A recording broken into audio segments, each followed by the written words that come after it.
సుమన్ టీవీలో మీ business promotions కోసం ఈ కింది నెంబర్ను సంప్రదించగలరు.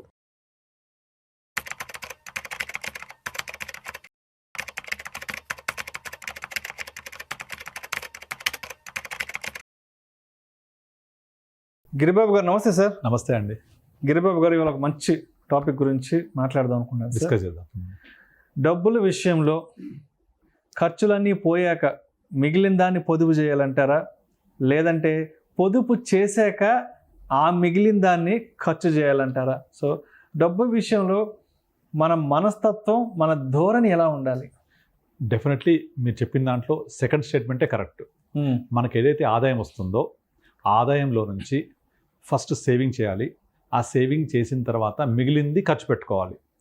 వారెన్ బఫెట్ ది 10 కమాండ్మెంట్స్ అని ఒకటి బుక్ ఉంటుంది.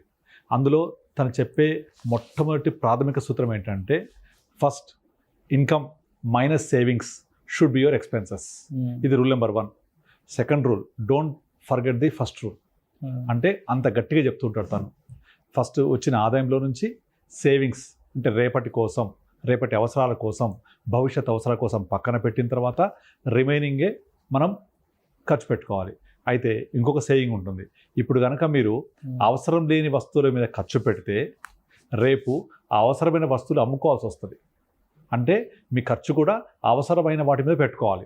అంతేగాని కొంతమంది వీకెండ్ వస్తే వీకెండ్ షాపింగ్, లేదంటే మంత్లీ షాపింగ్, అమెజాన్ సేల్ పడితే అమెజాన్ షాపింగ్, ఫ్లిప్కార్ట్ సేల్ పడితే ఫ్లిప్కార్ట్ షాపింగ్, ఇలా షాపింగ్ చేయడం కోసమే షాపింగ్ చేస్తారు.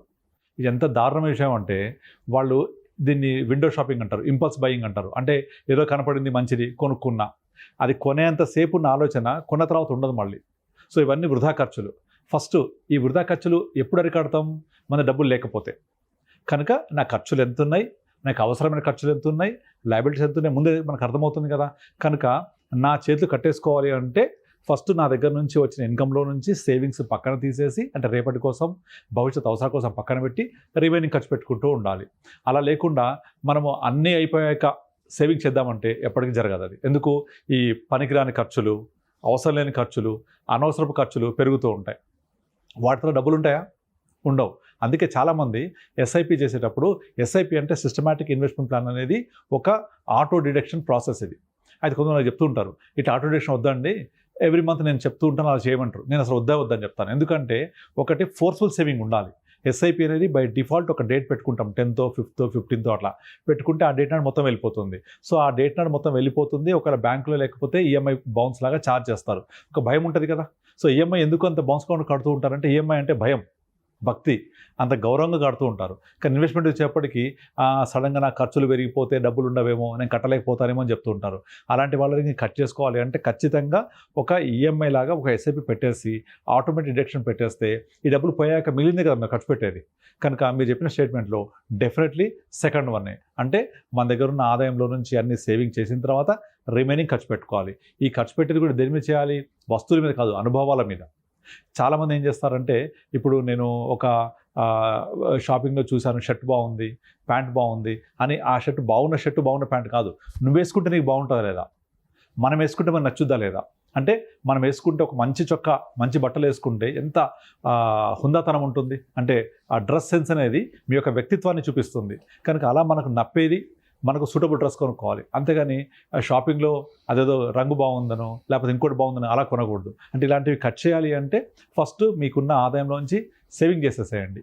నేను ప్రతి నెల ఇంత సేవ్ చేస్తాను, ఇంత సేవ్ చేస్తూ పోతే ఇంత అప్రాక్సిమేట్లీ రిటర్న్స్ వస్తే దీని మొత్తం ఇన్ని సంవత్సరాలు ఇంత అవుతుంది, ఇది నా రిటైర్మెంట్ ఫండ్, ఇది నా పిల్లల ఎడ్యుకేషన్ ఫండ్, ఇది నా పిల్లల మ్యారేజ్ కోసం, ఇది నా ఇల్లు కొనుక్కోవడం కోసం, ఇది నా వెకేషన్ కోసం, ఇలా డివైడ్ చేసుకోండి.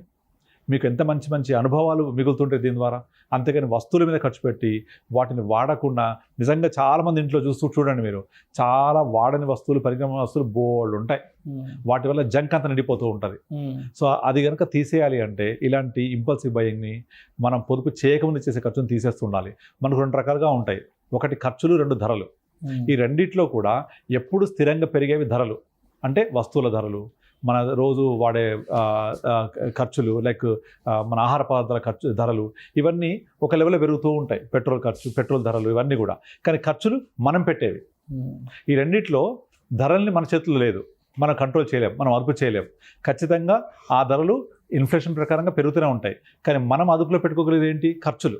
దాన్ని కనుక అదుపులో పెట్టుకోగలిగితే ఆ పెరిగే ధరల్ని ఈజీగా తట్టుకోవచ్చు. కనుక మన ఖర్చుల్ని అదుపులో పెట్టుకుంటూ పెరిగే ధరల్ని నిందించకుండా అది ఇన్ఫ్లేషన్ వల్ల పెరుగుతూనే ఉంటుంది. దాన్ని ఎదుర్కోవాలి అంటే మన ఖర్చుల్ని కంట్రోల్లో పెట్టుకోవాలి. తర్వాత ఈ ఖర్చులలో చాలామంది అవసరమైన ఖర్చు, ఇప్పుడు మీరు హెల్త్ ఇన్సూరెన్స్ అడగండి, హెల్త్ ఇన్సూరెన్స్ అనగానే అదొక ఖర్చులా భావిస్తారు, అదొక లైబిలిటీగా ఫీల్ అవుతారు. కానీ రేపు పొద్దున అనారోగ్యాన్ని ట్రై చేసి చూస్తే అది ఎంత ఖరీదైనదో ఎవరికి అనుభవిస్తే తప్ప ఎవరికి అర్థం కాదు. ఇప్పుడు రీసెంట్గా మా రిలేటివ్స్లో ఒకతను హాస్పిటల్లో అడ్మిట్ అయ్యాడు. అతను దగ్గర ఒక 20 రోజులు హాస్పిటల్లో ఉన్నాడు. మొత్తం ఆయన బిల్లు 27 లక్షల రూపాయలు. Luckily health policy 1 crore policy చేయించే వాళ్ళకి నేను ఆల్రెడీ ముందే ఆ 1 crore పాలసీ ఉంది కాబట్టి 20 లక్షలు తట్టుకోగలిగారు.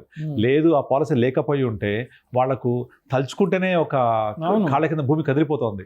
కానీ ఒకప్పుడు వాళ్ళు మాకేం అనారోగ్యం కాదు, మేము హ్యాపీగా ఉంటాం, మాకేం ప్రాబ్లం లేదు, ఆ హెల్త్ ఇన్సూరెన్స్ గురించి అస్సలు వాళ్ళు ఈ ఖర్చు మాకు వద్దు, అనవసరం ఖర్చు, మేము మెడిటేషన్ చేస్తాం, మేము యోగా చేస్తాం, మేము ఫిట్గా ఉంటామని వద్దనేవాళ్ళు.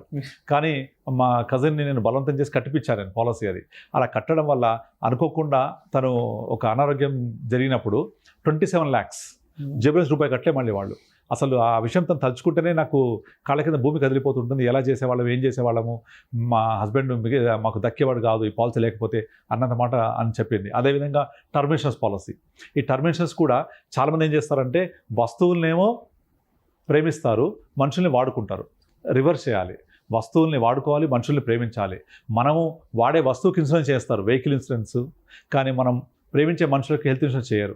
ఒక హెల్త్ ఇన్సూరెన్స్ అనేది ఒక కుటుంబ పెద్దకు తన మీద తాను ఇన్సూరెన్స్ చేయించుకుంటే తను రిచ్ అవ్వడానికి కాదు, అది తన తదనంతరం ఆ కుటుంబం పేద కుటుంబం అవ్వకుండడానికి. అందుకే health insurance doesn't make you rich, but will help your family not becoming poor. మనల్ని లైఫ్ ఇన్సూరెన్స్ ఎప్పుడు రిచ్ చేయదు, మన తదనంతరం మన ఫ్యామిలీ పూర్ అవ్వకుండా హెల్ప్ చేసే ఒక మంచి ఇన్స్ట్రుమెంట్. దీని మీద పెట్టాలి ఖర్చు. చాలామంది కొన్ని సంవత్సరాల పాటు దీర్ఘకాలికంగా అనారోగ్యం పాలయ్యి ఆస్తులు అమ్ముకొని చూస్తుంటాం చాలామందిని, ఎంతో పేదరికంలోకి వెళ్ళిపోయింటారు. Yeah correct. అలాంటి వాళ్ళు ఒక హెల్త్ ఇన్సూరెన్స్, టర్మ్ ఇన్సూరెన్స్ ఏమి ఇబ్బంది లేకముందు తీసుకొని ఉంటే ఏదైనా అన్ఫోర్సిన్ కండిషన్స్, లైఫ్ అనేది అన్సర్టనిటీ ఉంటుంది, ఏదైనా జరిగితే ఆ కుటుంబానికి ఒక స్వేచ్ఛ దొరుకుతుంది కదా, ఒక ఆర్థిక స్వేచ్ఛ దొరుకుతుంది కదా. నేను ఈ మధ్య కాలంలో దగ్గర ఒక 3-4 ఫీమేల్స్ 38-37 yearsలో హస్బెండ్ కోల్పోయి నా దగ్గరికి వచ్చినప్పుడు వాళ్ళకు ప్రాపర్గా ఫైనాన్స్ ప్లానింగ్ చేసినప్పుడు ఒక్కొక్కళ్ళు 1 crore 1.5 crore ఇన్వెస్ట్ చేస్తే దాన్ని ప్రాపర్గా ప్లాన్ చేసి వాళ్ళ యొక్క నెక్స్ట్ పిల్లలకి తదనంతరం కూడా వాళ్ళ అమ్మాయికి వచ్చేలాగా ప్లాన్ చేసి మనకు ఎంత హ్యాపీనెస్ అనిపించింది. అవన్నీ ఎలా వచ్చాయి?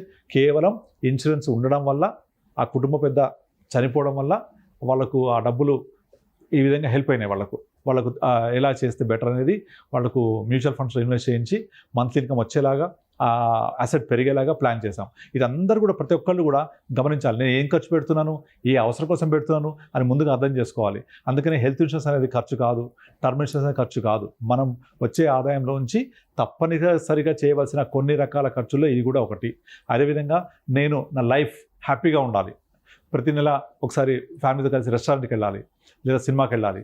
ఇప్పుడు ఈ రోజుల్లో సినిమాకి వెళ్ళి రెస్టారెంట్కి వెళ్తే కనీసం 4,000 ఖర్చు అవుతుంది. కానీ నీకు వచ్చే ఆనందం ఎంత ఉంటుంది మీరు అసలు వెలగట్టలేరు. మనం తాయికెళ్ళవి సినిమాలు చూసాం కదా, ఎవ్రీ వీకెండ్ నువ్వు సిటీకి వెళ్ళి సినిమా చూసి ఒక ఐస్ క్రీమ్ తిని కూల్ డ్రింక్ తాగి ఒక బెలూన్ సర్కస్కి వెళ్ళి ఇలా చేస్తే పెద్ద ఖర్చేం కాదు. దానివల్ల మనం లక్షల కోట్లు ఖర్చు పెడితే ఆనందం రాదు. ఇది చిన్న చిన్న ఆనందాలు, మంచి బట్టలు వేసుకుంటే, నచ్చింది తింటే, నచ్చిన కారు నడిపితే, నచ్చిన మనుషులతో ఉంటే ఎంత హ్యాపీగా ఉంటుంది. సో ఈ ఆనందం మీద మీరు ఖర్చు పెట్టండి. అంతేగాని వచ్చిన ఇన్కమ్ మొత్తాన్ని ఖర్చు పెట్టుకుంటూ పోతే రేపంటూ మీకేం మిగలదు. సో నారు పోసిన వాడు నిరుపోయిపోతాడంటే చాలా తప్పు. రేపు పొద్దున మన పిల్లల మీద డిపెండ్ అయ్యే పరిస్థితి ఉండదు. పెద్ద అయిన తర్వాత మనకు మనుషులు కావాలి, అనుభవాలు మిగలాలి. ఈ రోజుల్లో ఈ-కామర్స్ అనేది బాగా రీచ్ అయిపోయాక, అవును, చాలా అపార్ట్మెంట్స్ ఫ్లాట్స్లో నేను చాలా అబ్జర్వ్ చేశాను. పొద్దున్న నుంచి సాయంత్రం దాకా ఈ-కామర్స్ డెలివరీలు విపరీతంగా. ఏది ఈ స్విగ్గీలో, జొమాటోలో ఫుడ్ ఆర్డర్లు తీసుకొచ్చే వాళ్ళు, ఈ ఫ్లిప్కార్ట్లు, అమెజాన్, మింత్రాల నుంచి ఈ బట్టలు, చెప్పులు, వస్తువులు పట్టుకొచ్చే వాళ్ళు చాలా చూసాను. అంటే కనీసం రోజులో ఒక 5-6 డెలివరీస్ వాళ్ళకి దీనికే ఉంటాయి, ఇంటికి వస్తుంటాయి. నా ఫ్రెండ్ వాళ్ళ డాటర్కి ఇక్కడ హైదరాబాద్ చదువుకుంటుంది, నెలకు 30,000 ఇస్తాడు, కానీ 10 రోజుల తర్వాత రూపాయి ఉండదు. అయితే ఏం చేస్తుంది అని చెప్పేసి మొత్తం బ్యాంక్ అకౌంట్ తీస్తే ఓన్లీ స్విగ్గీ, జొమాటో తప్ప రెండో ఖర్చు లేదు. స్విగ్గీ, జొమాటో, బ్యూటీ పార్లర్, 30,000 ఫట్టు. జస్ట్ చదువుకుంటుంది అమ్మాయి. అంత దారుణం. సో ఏంటంటే ఎందుకు తన హాస్టల్ ఉంటుంది, మెస్ లేదా అని అడిగాను నేను. బ్రేక్ఫాస్ట్ లంచ్ ఉంటాయి కదా అంటే పొద్దున లేవదు, అక్కడేమో 9:30కి అయిపోతుంది బ్రేక్ఫాస్ట్, అంతే. వీళ్ళు 10ంటికి ఆర్డర్ పెట్టుకుంటారు, మళ్ళీ మధ్యాహ్నం సేమ్ అంతే, కాలేజ్ వచ్చేసరికి లేట్ అయిపోద్ది, ఉండదు, నో ప్రాబ్లం, జొమాటో స్విగ్గీ. సాయంత్రం కర్రీ బాగాలేదంట, చలో స్విగ్గీ జొమాటో, అయిపోయింది, 30,000 రూపాయలు 10 రోజుల్లో పట్టు, మళ్ళీ 20 రోజుల పాటు వెయిట్ చేస్తూ ఉండాలి. అస్సలు కొంచెం కూడా మనం ఎందుకోసం ఖర్చు పెడుతున్నాము, ఏ అవసరం కోసం ఖర్చు పెడుతున్నాము, ఇది మనకు అవసరమా కాదా అనే ఆలోచన ఉండదు. ఇంకొకటి, కొంతమంది డబ్బు సంపాదించి పిల్లల కోసం, నేను చదువు కోసం వాటి కోసం కాకుండా అన్ప్రొడక్ట్ ఎక్స్పెండిచర్ చేస్తుంటారు. అంటే హంగు ఆర్బాటాల కోసము, రిచ్నెస్ చూపించడం కోసం పెద్ద పెద్ద ఫంక్షన్ చేస్తుంటారు. ఆ ఫంక్షన్ చేస్తే వచ్చి తినిపోయే వాళ్ళు ఒక పూట తిని ఆమె బాగా పెట్టాడు బాగుందని అంటారు, కానీ తర్వాత ఆ ఖర్చు బరువు మోయవలసింది ఆ వ్యక్తి. ఆ ఖర్చు తగ్గించుకోవడం, ఆ ఖర్చు తీర్చడం కోసం కొన్ని సంవత్సరాల పాటు కష్టపడుతూ ఉండాలి. జీవితాంతం దాచిపెట్టుకున్న డబ్బుల్ని జీవితాంతం ఒక్కరోజు ఖర్చు పెట్టేసి ఒక్కరోజు ఇంట్లో షో ఆఫ్ కోసం ఫంక్షన్ కి అయిపోతాయి. షో ఆఫ్, ఇదంతా అన్ప్రొటెక్ట్ ఎక్స్పెండిచర్. మళ్ళీ రేపటి నుంచి అప్పులే మళ్ళీ యథా రాజా తదా ప్రజలాగా మళ్ళీ అదే అప్పులు చేస్తూ అదే జీవితం మళ్ళీ పొదుపు చేసి మళ్ళీ చిట్టి వేసి ఒక 4 సంవత్సరాలు కష్టపడి మళ్ళీ పల్లె జమగానే మళ్ళీ ఏదో పనికి మళ్ళీ వస్తువులు కొనడం. ఇంట్లో ఫర్నిచర్ బాగాలేదు, ఇది కొనాలి, పెద్ద ఫ్రిడ్జ్ కొనుక్కోవాలి, అందరికీ చూపించాలి. అసలు యాక్చువల్గా ఫ్రిడ్జ్లో వాటర్ తాగకూడదు, ఫ్రిడ్జ్లో వస్తువులు అనారోగ్యం అని అందరికీ తెలుసు. అయినా సరే మామూలు ఫ్రిడ్జ్ సరిపోతుంది, కానీ చాట్ అంత ఫ్రిడ్జ్ ఉండాలి, పెద్ద బీరువా లాంటి ఫ్రిడ్జ్ ఉండాలి. దానికోసం 2 లక్షలు ఖర్చు, మళ్ళీ ఆ ఖర్చు కోసం చిట్టి వేసి మళ్ళీ మొత్తం నెలంతా సంవత్సరం పొడుగుతా కట్టుకుంటూ వెళ్ళి మళ్ళీ డబ్బు రాని దీని కట్టడం, ఇదే పరిస్థితి. అంతేగాని నాకు వచ్చిన ఆదాయంలో కొంత సేవ్ చేసుకుంటాను, రేపటి కోసం ఆర్థిక స్వేచ్ఛ నాకు రావాలి, నేను ఎవరి కోసం చేయి చాపకూడదు, ఈయన ఒక కనీస స్పృహ ఉండట్లేదు చాలా మందికి. అండ్ పోతే కొంతమంది వెళ్ళిపోయి ఫిక్స్డ్ అసెట్స్ లాగా ల్యాండ్ కొనేస్తుంటారు. ఇది ఎందుకోసం అంటే నా కోసం కాదు, మా పాప కోసం, మా బాబు కోసం చెప్తూ ఉంటారు. రేపు పొద్దున వీళ్ళు కొన్నది వాళ్ళకు ఇష్టం ఉంటుందో తెలియదు, అది ఉంచుకుంటూ ఉండో తెలియదు, దాంతో ఒక రూపాయి వస్తుందో తెలియదు, కానీ మొత్తం డబ్బులన్నీ తీసుకెళ్ళి అది కొనేసి అక్కడ ఇరుక్కుపోయి అది అమ్మలేక, దాని అప్పు తీర్చలేక, 1 రూపాయి ఆదాయం లేక ఇబ్బంది పడాలి. బోల్డ్ మంది చూస్తున్నాం ఇప్పుడు.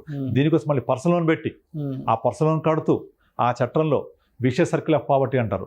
విషియస్ సర్కిల్ ఆఫ్ పావర్టీ అంటే అదే పావర్టీ చట్టంలో అక్కడే ఇరుక్కుపోతూ ఉంటారు. అంటే ఇవన్నీ కూడా అన్ప్రొటెక్టెడ్ ఎక్స్పెండిచర్. ఒక ఆదాయం లేకపోతే దాని నుంచి అది ఒక ఆస్తి కానే కాదు. ఆస్తి అంటే ఆదాయం ఉండాలి, ఆదాయం లేని ఆస్తి కాదు. కనుక ఒక ప్లాట్, ఎంటీ ప్లాట్ ఆదాయం ఇవ్వదు, ధర పెరుగుద్ది. కానీ నువ్వు నిజంగా పెరిగిన ధరకి అమ్మగలుగుతావా, అమ్మిన తర్వాత దాన్ని నువ్వు ఎంజాయ్ చేయగలుగుతావా, అది నీకోసం ఉంచుకుంటావా అంటే వెరీ బిగ్ క్వశ్చన్ మార్క్. మీ పిల్లల కోసం ఇస్తాము, పిల్లల కోసం ఉంటుంది అంటే ఎంతవరకు వాళ్ళు ఉంచుకుంటారు దాన్ని? వాళ్ళకి ఫ్రీగా వస్తుంది, నీ తదనంతరమో ఎప్పటికో ఉంచుకుంటారు వాళ్ళు. ఫ్రీగా వచ్చిన తర్వాత విలువ ఉండదు దానికి. చూస్తుంటాం కదా ఎంతమందిని, చాలామంది చూస్తుంటాం. పెద్ద అయిన తర్వాత వాళ్ళకి 60 సంవత్సరాలు వచ్చాక చేతితో రూపాయి ఉండదు. ఆ స్థలం అమ్మాలంటే పిల్లలు అమ్మనియరు, వీళ్ళకి రూపాయి ఉండదు. ఆ ఉన్న కొంచెం డబ్బుల్ని అట్లే మెల్లమెల్లగా వాడుకుంటారు. నా దగ్గరికి వచ్చే వాళ్ళు చాలామందిని చూస్తుంటాను నేను. సో అది చాలా తప్పు. కనుక మీరు 50 years వచ్చిన తర్వాత మీ fixed assets compulsory financial assets మార్చుకుంటూ ఉండాలి. అండ్ ముందు నుంచే ప్రాపర్ ఫైనాన్షియల్ ప్లానింగ్ చేసుకోవాలి, ప్రాపర్గా సేవింగ్ చేయాలి. Income minus savings should be your expenses. Thank you sir, thank you so much Giribabu garu. Thank you అండి.